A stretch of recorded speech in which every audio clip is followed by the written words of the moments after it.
It's your boy Aing here, bringing to you guys a brand new freaking video, man. So look, listen, today we got a fun one. Today we got an exciting one. Today we got a banger. As you saw by the title, by the thumbnail, in today's video we're going to be doing one of the most important modifications that you can do to your Toyota Tacoma. I've had these on for a week and I can't say enough good things about them. Without further ado, let's get into the installation. And just like that, it's time for the unboxing. Let's take them out of the box and let's get them installed. So in one box, you get the equipment that you need. Those are going to the pods, that gives it power. These are the brackets that are gonna make it easy plug and play. And then you have your hardware. Now let's look at the pods themselves. Just an absolute behemoth of a thing. This looks so sick. Alrighty, well, I already installed one just to test out and see how difficult or how easy it actually was. It happened way too quick. I was done way too fast. So let me show you guys how this works. What you're gonna want to do, slide this bad boy in there. Longer side goes to the longer side, shorter side, shorter side. Lock nut, you're gonna want to slide it in right in there so that you can see it right here. Now that you have those inside of there, you get a screw and a washer. You start threading it in by hand. Now get your Allen wrench and just tighten it enough so that it's not wiggling around during the install. You are gonna have to change it in a little bit just to make sure you're not blinding people. Alrighty. So I got it tight enough to the point where it's not moving. Now let's go and show you how easy it is to actually install it. You're going to want to reach in there with the Phillips screwdriver. Maybe if this is your first time, reach in, feel around. Right there's a screw that you need to get to. Even though my truck is lifted, I still find it easiest just to put my hand through there and unscrew it. So I'm going to do that now. And it should fall out just that easy. Now you're going to have to reach back in there and unclip it. It's very simple. On one side it has a tab that you press in and pull out. Once you have the other one out, now it's time to install this Diode dynamic beast of a light. Before you put the fog light in, I advise putting the power source in first. Alright, so looking inside of here before you actually put it in, that way you know what you're doing. Right there, that's your most important one.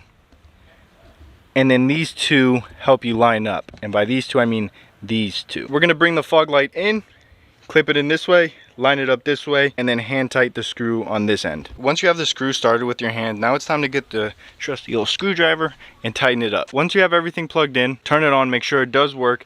If it does not turn on, unplug it, turn it around, plug it back in. Now both of my fog lights are on and they're running absolutely great. Now we just gotta wait for the sun to come down. I think if we just bada boom, bada bing, we are looking mighty snazzy. So I hope you guys did enjoy the installation video. It is very simple. There is one last thing that I highly recommend you doing, is taking them out somewhere you can put your truck up against the wall, not like right up against the wall. Turn on your headlights and turn on your fog lights. Make sure that your fog lights aren't blinding people. Like I said, I've been running them for quite some time now and I've had no issues. I may possibly lower them a little bit, but just driving around, daily driving, at night, in the rain, whatever, they're great. These saved me, okay? These saved me so much the other day. I had to go down this gravel road. It was about a 2-mile stretch of gravel road. I go down this road all the time, and for some reason, pothole. A super big pothole. The yellow light of the fog lights, it makes it easier to see what's on the ground. It breaks it up better than the white light does. It was pouring rain. I could barely see like 10 feet in front of me until, you know, I turned on the big boy lights. Had I not had them, I would have gone full steam 45 miles an hour into a big pothole and for sure would have messed up my truck. So number one, not only does it look super good, but number two, it actually performs better than it looks.